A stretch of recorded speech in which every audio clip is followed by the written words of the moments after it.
ഒരു പ്രശ്നം, എല്ലാ ബ്ലൗസും അവർക്ക് നെക്ക് ഭയങ്കര ക്ലോസ് ആയിട്ട് വരുന്നെന്ന്. നെക്ക് ഇച്ചിരി വിരിഞ്ഞ് റൗണ്ട് നെക്ക് വേണമെന്ന് പറഞ്ഞു. അപ്പൊ നമുക്കൊരു കാര്യം ചെയ്യാം, അവർക്ക് ഇച്ചിരി റൗണ്ട് നെക്ക് തന്നെ എടുത്തേക്കാം. ഞാൻ ഇവരുടെ നെക്കിന്റെ ഇറക്കം 6 ഇഞ്ച് എടുക്കുവാണേ. 6 ഇഞ്ച്. ഇവിടുന്ന് ഒരു 1/4 ഇഞ്ച് ഇവർക്ക് കുറച്ച് വെട്ടുക. അപ്പൊ ഇവിടുന്ന് ഇവർക്ക് 2.25 നമ്മൾ വെച്ചേക്കുന്നത്.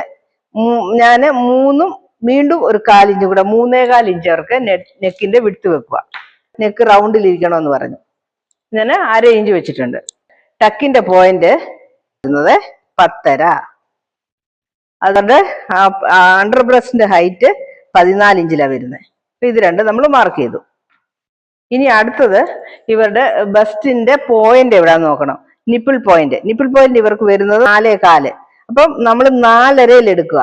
കാരണം ഇവിടെ നമുക്ക് 1/4 ഇഞ്ച് തയ്ക്കാൻ പോവല്ലോ. അതുകൊണ്ട് 4.5 ഞാൻ പോയിന്റ് എടുത്തേക്കുന്നത്. ഇവിടെയും അതേ 4.5 തന്നെ മാർക്ക് ചെയ്യണം.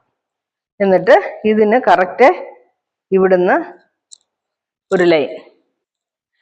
എന്നോട് ഒരാൾ ഒരു ഡൗട്ട് ചോദിച്ചായിരുന്നു. അവരിപ്പോ ഇത് കാണുന്നുണ്ടോ എന്ന് എനിക്കറിയത്തില്ല. ചോദിച്ച ഡൗട്ട്, ചെസ്റ്റ്, ഞാൻ മെഷർമെന്റ് കറക്റ്റ് ആയിട്ട് ഓർക്കുന്നില്ല, ഞാനിപ്പം ഒരു ഓർമ്മയെന്ന് പറയുവാണേ. ടക്ക് എത്ര ഇഞ്ച് ടക്ക് പിടിക്കണമെന്ന് അവർ ചോദിച്ചായിരുന്നു. ചെസ്റ്റ് അവർക്ക് 44 ഇഞ്ചും വേസ്റ്റ് അവർക്ക് 36 ഇഞ്ചും ആണെങ്കിൽ 8 ഇഞ്ചല്ലേ. ഇത്ര ഇങ്ങനെയുള്ള വ്യത്യാസം വരുമ്പോൾ, അതായത് ഈ ചെസ്റ്റ് അളവ് മൈനസ് വേസ്റ്റ് അളവ്, അതായത് അപ്പൊ എത്ര കിട്ടുന്നോ അതായിരിക്കും നമ്മുടെ ടക്കിന്റെ. ഇപ്പൊ ഈ 44 ഇഞ്ചുള്ള ഒരു ചെസ്റ്റ് ഉള്ള ഒരാൾക്ക് 36 ഇഞ്ച് വേസ്റ്റ് ആണെങ്കിൽ അതിന്റെ ഡിഫറൻസ് വരുന്നത് 8 ഇഞ്ച് ആയിരിക്കും. ആ 8 ഇഞ്ചാണ് നമ്മളിവിടെ ഇത് വെക്കേണ്ടത്, ടക്കിന്റെ വീതി വെക്കേണ്ടത്. അതായത് ഇവിടുന്ന് 2 ഇഞ്ച്, ഇവിടുന്ന് 2 ഇഞ്ച്, 4 ഇഞ്ച്.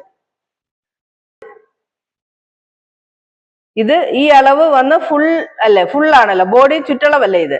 അതിന്റെ പകുതി 8ന്റെ പകുതി 4 ഇഞ്ചാണ് നമ്മളുടെ ടക്കിന്റെ വിഡ്ത്ത് വരുന്നത്.